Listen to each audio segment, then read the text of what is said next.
আমরা কোথা থেকে এসেছি সেই স্মৃতি আমাদের কিছু জায়গায় বিস্মৃত হয়ে গেছে। আমাদের কিছু মানুষ আমাদের পরাধীন করে শিখিয়ে দিয়ে গেছে যে তোমরা সভ্য ছিলে না, তোমরা বাইরে থেকে আর্যরা এসে তোমাদের শিক্ষিত করে চলে গেছে। কিন্তু আজ রাখিগড়ি এক্সক্যাভেশনের পর প্রমাণ হয়ে গেছে Aryan invasion theory is a myth. 30 বছর আগে পৃথিবীর বিভিন্ন বিশ্ববিদ্যালয়ে যা পড়ানো বন্ধ হয়ে গেছে, আজও কিন্তু সেই পাঠ্যক্রমের মধ্যে আমরা আছি। আজকে তরুণ প্রজন্ম এই সোশ্যাল মিডিয়ার যুগে যারা উৎসুকতাহী বিভিন্ন ছাত্রছাত্রী আছেন, যাদের জ্ঞান পিপাসা কখনো সোশ্যাল মিডিয়ার মধ্যে দিয়ে হার্ড টেক্সটের মধ্যে ঢুকে পড়ছে, আমি আশা করব তারা এই বিষয়গুলো নিয়ে ভাববেন, চিন্তা করবেন।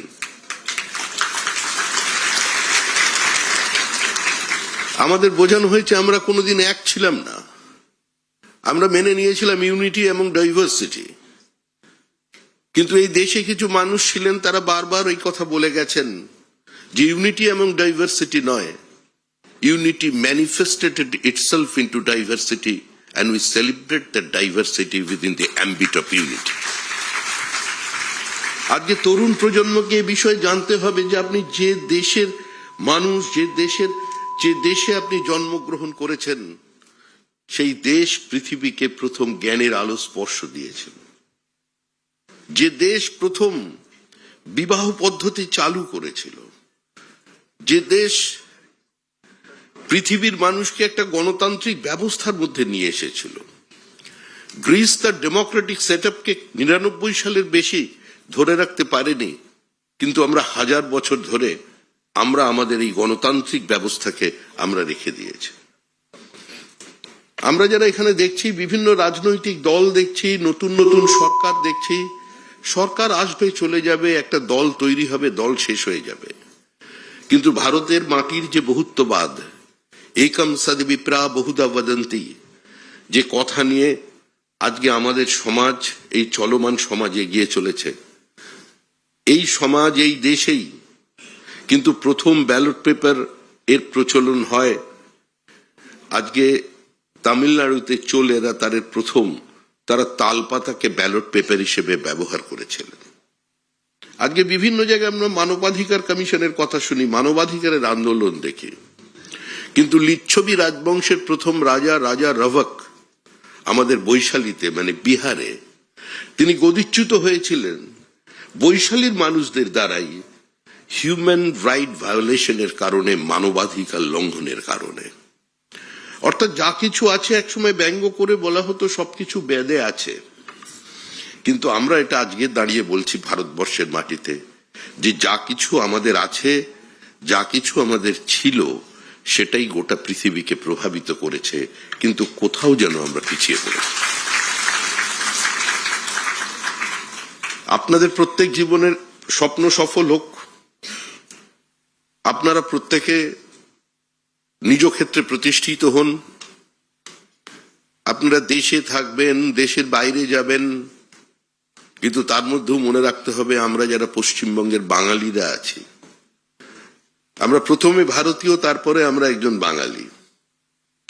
আমরা পশ্চিমবঙ্গবাসী যাদের শিকড়টা পশ্চিমবঙ্গের মাটিতে আছে, আজকে শুধু তারাও বাঙালি। পশ্চিমবঙ্গে বাস করে বাংলা ভাষায় কথা বললেই যে তিনি বাঙালি এর কোনো অর্থ নেই।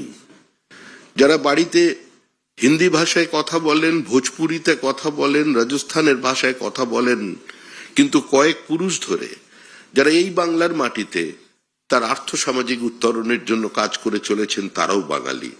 তো সেই পশ্চিমবঙ্গবাসীরা যারা বিভিন্ন প্রান্তে আছেন, আপনাদের আত্মীয়রা আছেন, আপনাদের বন্ধু, দাদা, কাকা, জ্যাঠামশাইরা আছেন, সকলেরকে বলবেন, আঙ্কেল একটা ফোন করে বলবেন যে পশ্চিমবঙ্গে আসুন, পশ্চিমবঙ্গে আসুন, পশ্চিমবঙ্গে ইউনিভার্সিটি তৈরি করুন, পশ্চিমবঙ্গে বড় শিল্প তৈরি করুন, পশ্চিমবঙ্গে নতুন নতুন মেডিকেল কলেজ তৈরি করুন, আমাদের মেধার বিকাশ ঘটান। আমি আবার সেদিন শেষ করব যে কালিদাস রায় বহু বছর আগে লিখে গিয়েছেন, বর্ষে বর্ষে দলে দলে আসে বিদ্যা মঠ তলে, কিন্তু সেই একই কবিতায় শেষ দিকে তিনি লিখছেন, ম্লান মুখ কখনো না দেখি। আজকে আমি যাদের সামনে দাঁড়িয়ে আছি তাদের মুখ ম্লান নয়, তাদের মুখ উজ্জ্বল, তাদের পরিবারের মুখ উজ্জ্বল। তারা তাদের প্রতিভা দিয়ে, তাদের মেধা দিয়ে, তাদের অধ্যাবসায় দিয়ে তারা তাদের প্রতিষ্ঠা করেছেন। শ্রদ্ধাবান লভতে জ্ঞানম, যাদের শ্রদ্ধা আছে শিক্ষকের প্রতি তারা জ্ঞান লাভ করবেন। শুধুমাত্র বইয়ের পাতার মধ্যে দিয়ে কোনো জ্ঞানকে সীমাবদ্ধ রাখা যায় না। ভারতবর্ষের নতুন শিক্ষানীতির আওতায় আপনারা আছেন, যেখানে শুধুমাত্র একটা ভারী ব্যাগের চাপে আপনাকে বেঁধে রাখা হবে না, যেখানে আপনার ইচ্ছাটা, আপনার অবসেশনটা, আপনার ভালোবাসাটা, আপনার আবেগটাকে শুধুমাত্র একটা ক্যারিকুলাম, একটা সিলেবাসের মধ্যে দিয়ে আটকে রাখা যাবে না। আপনি একই সঙ্গে ফিজিক্স পড়বেন, একই সঙ্গে ইতিহাস পড়বেন, সেই ব্যবস্থার মধ্যে আপনারা প্রবেশ করতে চলেছেন। আগামী দিন আপনাদের সুন্দর হোক, সফল হোক।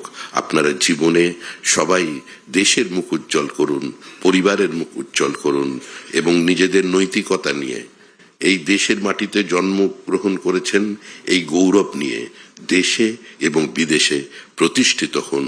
ভারতবর্ষকে পৃথিবীর সর্বশ্রেষ্ঠ আসনে প্রতিষ্ঠা করুন, এই আবেদন করছি। প্রত্যেকে ভালো থাকবেন, আনন্দে থাকবেন।